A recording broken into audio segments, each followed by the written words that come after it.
Welcome to One Bite is Everything, the podcast that uncovers what you don't know about your food.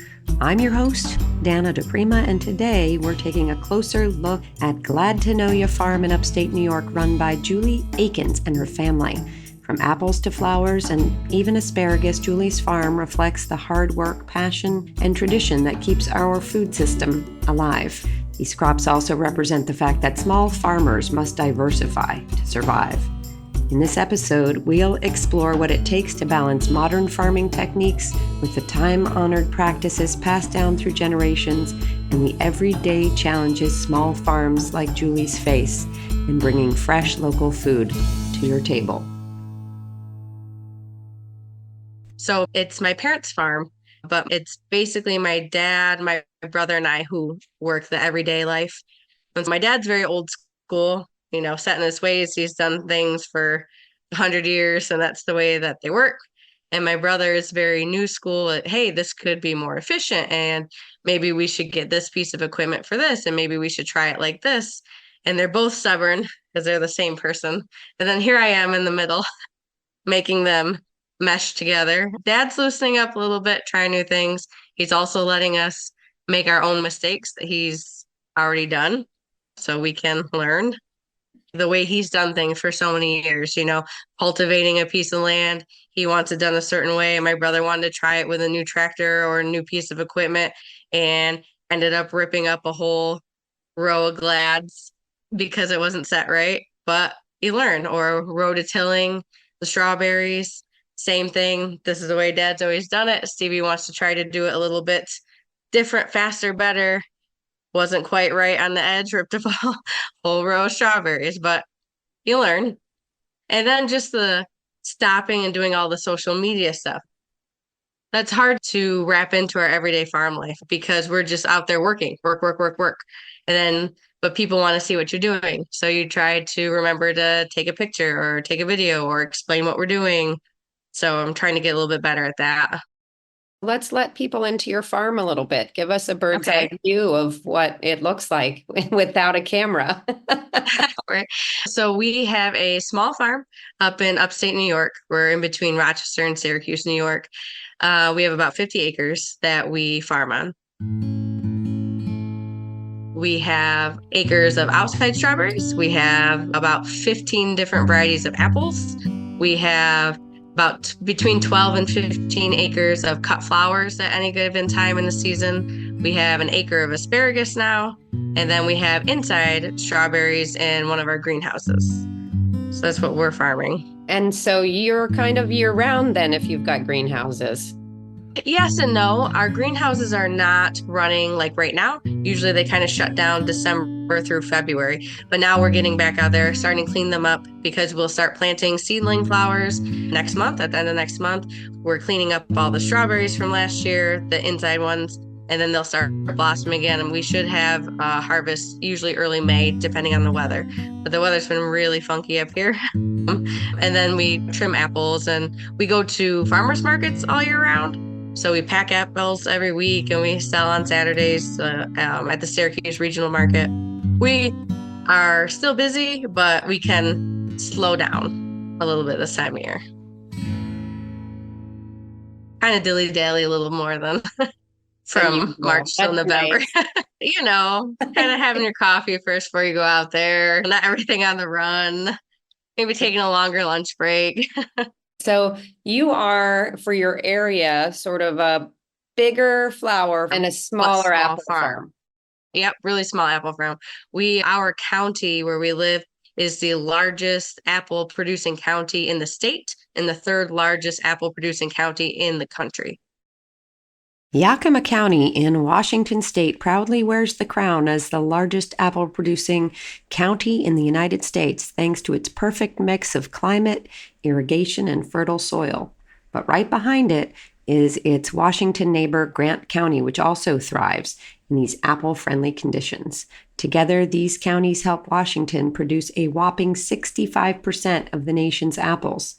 On the East Coast, Wayne County in New York, home of Glad to Know Ya Farm, holds its own as the top apple producing area in the state and ranks high nationwide. New York may not beat Washington, but with its 10 to 15% contribution to the national apple supply, Wayne County's orchards are still a big deal, making it a sweet spot for apples. And the apples have been around on your farm for a long time? Since the 70s. We're actually in the middle of pushing out older orchards and replanting newer trees a little bit at a time. And do you want to be bigger? You want to be smaller? What's what's sort of like your way? How are you different from other farms besides size? A lot of farms around here are big apple farms. And a lot of them go to like processing to like juice plants and Mott's. Mott's has been turning apples into all sorts of different apple foods since the 1800s, starting with Samuel R. Mott's cider and vinegar in New York. Today, they are the go-to for applesauce and apple juice, partnering with top apple-growing regions like New York's Wayne County and Washington State. While Mott's doesn't own orchards, they've stayed true to their roots by working with local growers to source the best apples for their products. There are a handful of farms up here that really need the markets, and that's where our revenue comes from, is the public market. So we have a little bit of everything. We're kind of a niche farm. And there are more farms like us around here. Our county is very well represented at both markets. A lot of vegetable growers and fruit growers and whatnot. But we're a small farm for our area. So for the apple farms, they're growing large quantities of apples, and those are going into, like you said, to a company like Mott's, and yours are going to consumers. Straight to consumer. Yep. Also, a lot of big apple farmers around here too, like Fowler's is a huge farm here. They ship all over the country. And explain to me, because I haven't really had the chance to talk to an apple farmer about the whole process. I mean, the trees obviously are super important to protect, and they have a lifespan, but also how you're caring for those trees and the fruit. What's the process for you guys? Well, we have to keep them trimmed. That's a really important part of them, because if you don't and you have a high yield on a tree, they can break down your tree, cause a lot of damage to your trees, doesn't grow well the following year. We're a conventional farm. We're not organic. So we do spray our apples and take care of our trees, give them nutrients that they need. Sometimes they need extra calcium or something like that. We're a small farm, so we're like behind the trend on replanting, but usually apple trees, you would push them out every so often. So every I wouldn't even say 20 years is a long time for an apple tree. You can tell because the apples start to get smaller and they just don't taste as good. And so you keep replanting. And a lot of farms around here are doing what's called high density trees. So they're smaller trees and they're up on wire and they're almost like a trellis.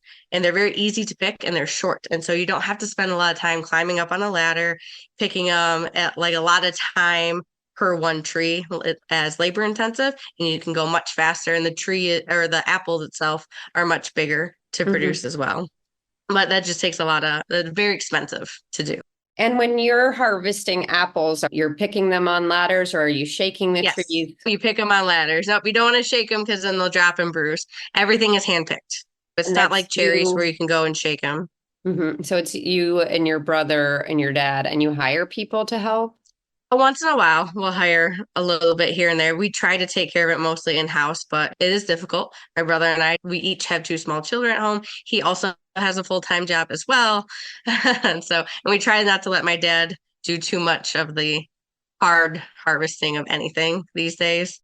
So tell me, when consumers are looking at the options between organic and conventional apples, what's the rub? Like, I think there's a lot of fear mongering with apples. Super, yeah. All fruit in general. I'm not against organic, obviously, but I think it's very skewed that if it's not organic, it's bad for you. Because I think people are afraid of words like chemicals, thinking that it's all a very negative thing. But all farms that spray, we all have our spray license. It's a whole class and very difficult tests that you have to pass. Plus, you have to work with a licensed spray operator for so long. And we spray our apples like only when we have to. So we have different kinds of management to do that, like IPM, which is integrated pest management. So that pretty much tells us we have traps and stuff on the farm. So if we've got more bad bugs than good bugs kind of thing, then, you'll have to spray. But we're spraying to protect the apple itself. To grow apples in the United States and apply pesticides, you'll need a spray license, which is similar to a driver's license for pesticide use. Each state has specific requirements, starting with training on pesticide safety and handling. After completing the training, you'll need to pass a written exam covering regulations and application techniques. States may have different license categories, and ongoing education may be required to maintain your license. Additionally, some states require you to keep records of pesticide applications. This process ensures that pesticides are used as safely as possible and effectively while promoting healthy apple crops.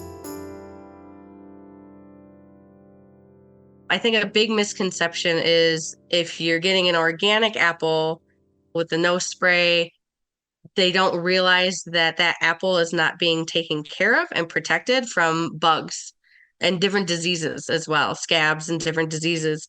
So they want the perfect shiny apple that it has no scab, no bugs, no sting marks, no anything like that. But you can't have that without it being protected. And so that's kind of a discussion that we have a lot with our market customers too. We're very highly regulated. No farmer wants to spray. It's very expensive, very expensive.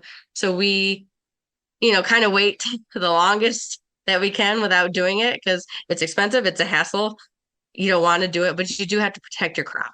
So somebody comes in with a machine and does it when you see a high incidence of bugs or whatever that's going to take down your apples. Yep, we do it in-house. So we all have our spray license. Yep, we have tractors and sprayers. Yep. When we're talking chemicals, what kind of chemicals are on there and why are we worried about those? There's just chemicals on there to protect from insects, protect from extra environmental things like rain, disease that comes from rain and scab, and also to spray for nutrition, so calcium and stuff like that. But I think people are just very afraid of the word spray. They're very afraid of the word chemical. They're very afraid of, those types of buzzwords, which I think it's fine to be wary of that and absolutely do your research. But I just think that people automatically think it's a negative thing to do that. Yeah, thanks for sharing about that because I think people just don't, there's just the word. There's no It's just real the word. explanation. Right. And there's no extra, like kind of your own research into that too. Because like organic farms, a lot of organic farms, they can spray a lot more or a lot more often than conventional farms, just different things. But also you have to be careful of your intake of that because how much like sulfur do you really want to be ingesting also? So it's kind of a catch-22. I think the best thing is just to know where your fruit or meat or whatever is coming from, a trusted local source. This is another apple question I've always had, and I've never had anyone to ask. What is the deal with the wax on my apples in the supermarket? I'm assuming that's not something you do for the farmer's market. What is that?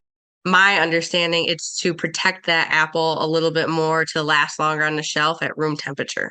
And that's kind of how grocery stores set it up. So like when we go to our markets, all of our apples are in cold storage right now. They're cold, they're crisp. We pull them out every week, a little bit at a time, what we think we can sell. And so that's why you're getting that crunchy apple that tastes like it's from the fall still. And grocery stores, usually apples are on those big, like wooden displays that are out in room temperature. So they get soft pretty quickly.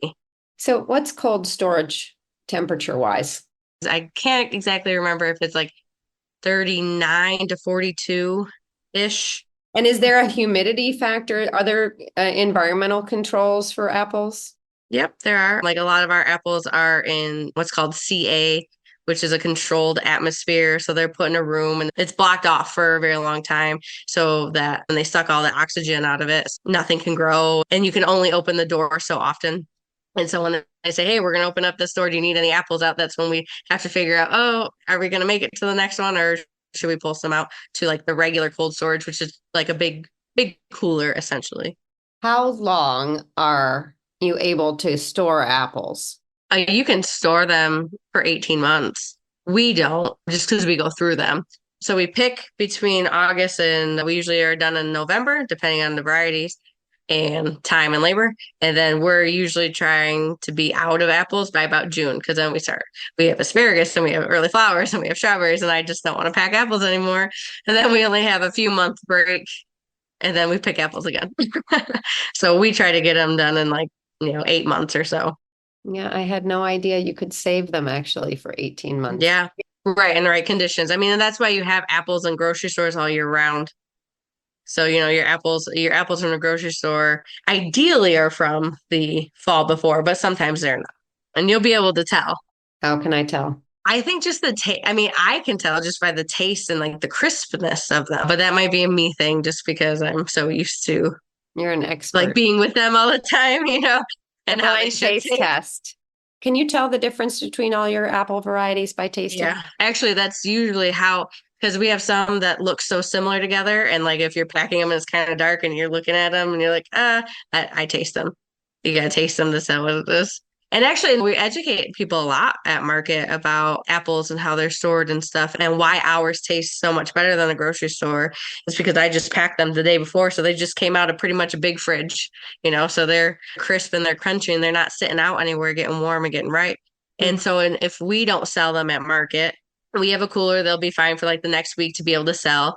And then say we don't sell that variety or whatever again, we just move them to seconds and we sell second apples, and people make applesauce or make juice or feed their horses, or it works for everybody. And when you go to the farmer's market on the weekend, what's the volume? What's the kind of number of apples you're moving? How are you counting them? By the apple? So we pack by half bushel boxes. So we'll take all of our varieties and for example, our Granny Smith has been a little slow lately because usually they're very popular around holidays because it's a pie making apple. So we'll only bring maybe 4 bushel of those apples. But our Crispin has been very popular. So we've been bringing 10 bushel of those. Right now we still have 11 varieties. So what we do is we have a clipboard, an average amount of boxes that we bring for each variety. We take inventory every day. So if one variety really sold out the last week, then we pack a few more boxes. That's how we keep track for our farm. I'm sure you said this before, but how many variety of apples do you have? We have about 14. Right now we're down to about 11 because it's just selling out. We had a weird crop this year because we lost a lot of things from frost in May. Some of our varieties I only picked a bin of, or a bin and a half of, when I should have picked 5 or 6. And is that one of the biggest factors that you're looking at as you head into an apple growing season? Is that always the early cold is frost? Is frost. The frost is so scary. To grow apples in the United States, the optimal time for planting is in the spring, specifically from late March to early May. This timing allows the trees to establish their roots before the heat of summer sets in. During the summer, it's important to keep the young trees well watered. Fall is the harvest season, with apples typically ready for picking from late summer to October, depending on the variety. In warmer climates, fall planting can also be successful. In winter, apple trees become dormant, resting and requiring chilling hours below 45 degrees to prepare for spring. Protecting young leaves from extreme cold, pruning for better structure, and managing pests are all essential during this time. This dormant phase is crucial for healthy growth and fruit production in the spring. Yeah, I mean, we lost about 75% of our strawberries last year as well on the frost. And what do? It's a little bit of Russian roulette. Always. Happens. Tell me what happens. Here we are today, we're fine. Things start to change. What do? So last year, obviously, May is always pretty sketchy up here in upstate New York. Last year, it was 80 and also it froze in May. So you really keep an eye on the weather. What we did last year for our strawberries is we had a pretty good square plot of strawberries we really wanted to try to save. And so what we did is, and my dad's done this a long time ago, put 4 fires, 4 burn pile fires in the corners of those. And so then my brother and I drove tractors and sprayers with just air moving around these fields to try to keep them warm. It has worked in the past. This year did not work because we were kind of thinking we would start the fires around 2, 3 in the morning, because that's usually when it's the coldest, right before dawn. But we had to start lighting our fires at 9 p.m. the night before.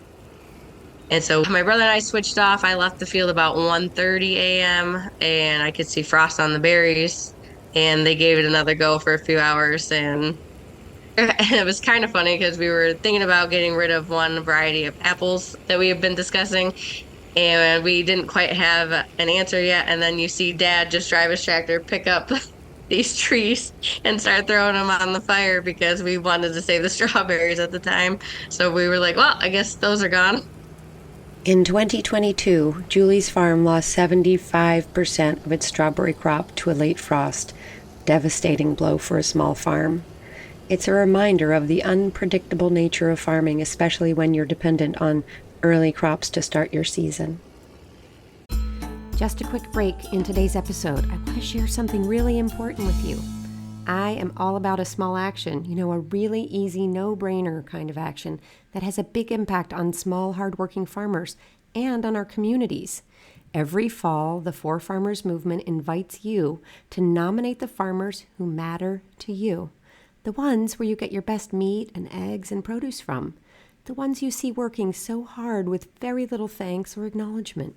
This is your chance. In one small action, you shine a light on them, their hard work, and make sure they know we see them. Once you nominate your farmer for a grant, your work is done. They feel appreciated, and they get the opportunity to apply for a grant for something that they know they need to take their farm to the next level. So I urge you to get on the list right now. Just go to forfarmersmovement.com/nominate.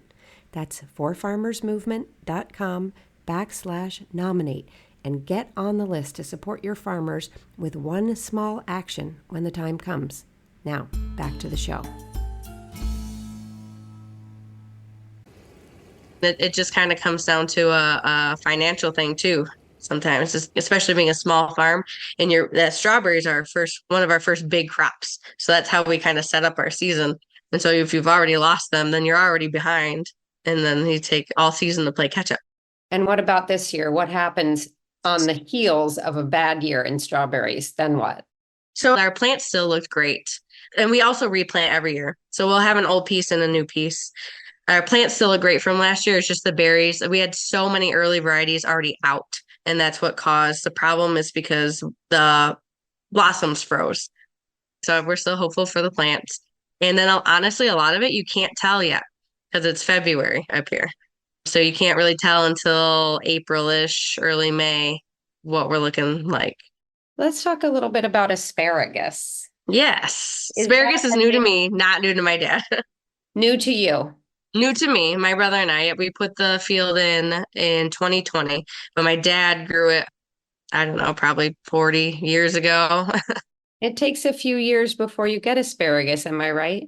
Yeah, well, you'll get asparagus a little bit the next season, but if you want to grow it for like production, it takes a good 3 years, they say, before you should start cutting it.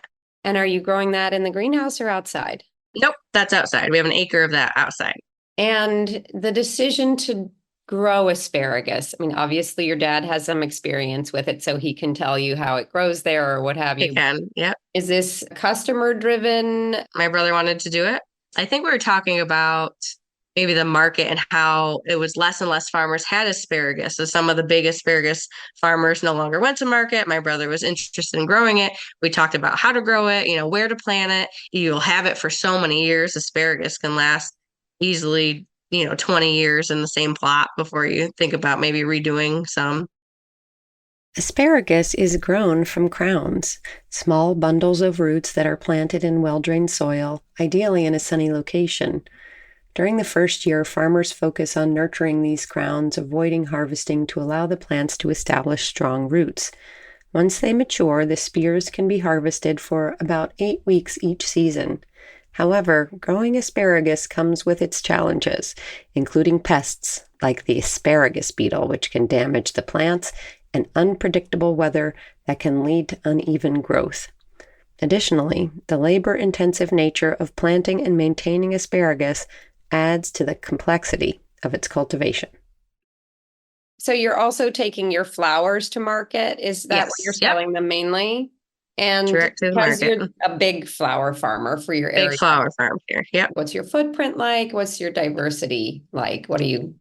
So we always try new flowers too. That's a little experiment that we always do because we're already out there planting acres of them. And we usually try one or two new things. Everybody looks in the catalog and sees, hey, do you want to try this or that? Or my brother likes to find them randomly at people's houses and send me pictures. And then I have to find out what it is to see if we can grow it. But we have about between 12 and 15 acres of cut flowers at any given time in the season.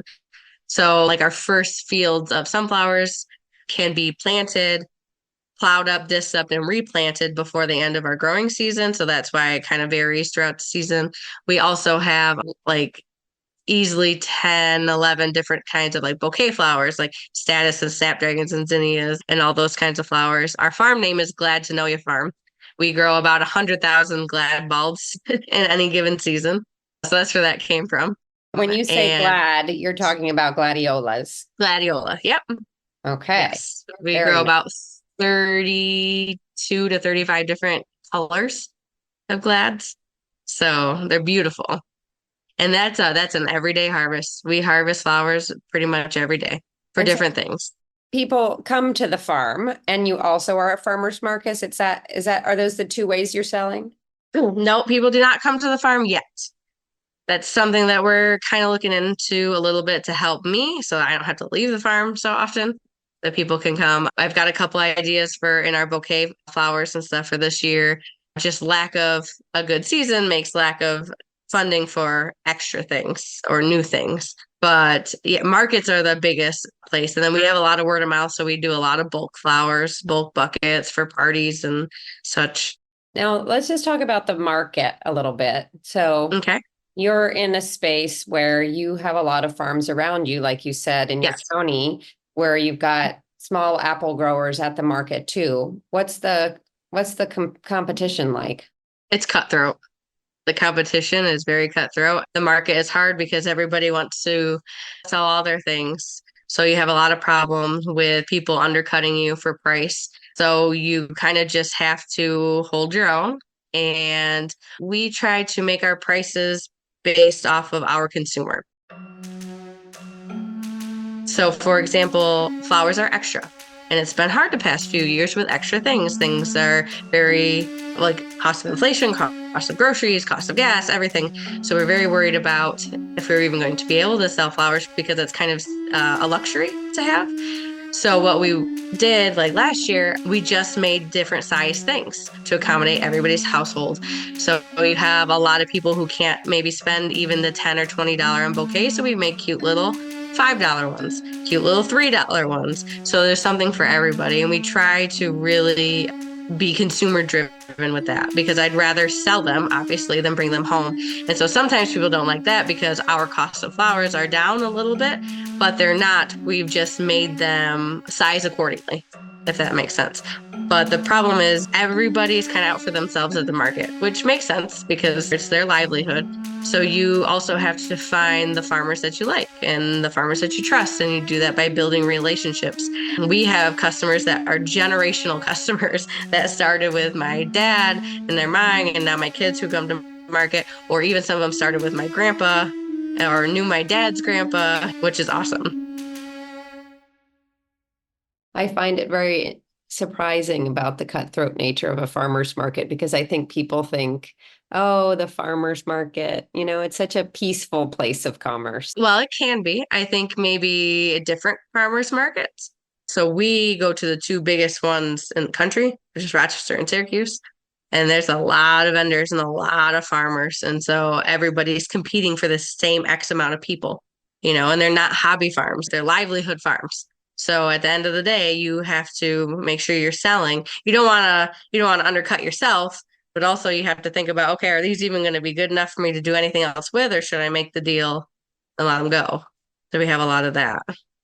And Right. then a lot of our flowers, like we'll have glads that come home that are almost fully bloomed, will only last a few days or so. So the past few years, especially with the pandemic, we've been dropping them off to a few area nursing homes because then they can just enjoy them for a couple days and just makes everybody happy. And it's nice that somebody can enjoy them and pick up our buckets and do the same thing next week. You find a purpose for everything. Yeah, we really try to. We try to have a purpose for everything. I think you kind of have to when you're at a smaller farm and you don't have disposable resources and disposable income. You have to kind of find a use for and market everything. How many generations are there in your farm? Okay, so we are a 3-generation farm because my dad had his own farm away from his father. However, we are 5 generations of our family going to the Rochester Public Market. So he started going. My dad has newspaper articles of his great grandpa going with like a horse and buggy load to the market and got in an accident with a load of peaches. And like he's got a newspaper clipping from that. Oh So my- our little farm is 3 generations deep if you count our little babies, but it's like 2 generations working right now. But he kind of had to start all over. Your dad. Yeah. He did not want us to farm, and he wanted us to go away and go to school and have a better job. And both my brother and I went away to school and played that game for a while. And then we were like, nah, we're going to come home. So then we kind of started amping back up again. So he's mad about that and happy at this. Yeah, it took him a while to get over that. He didn't want us to work like he did all his life for what seems like little reward.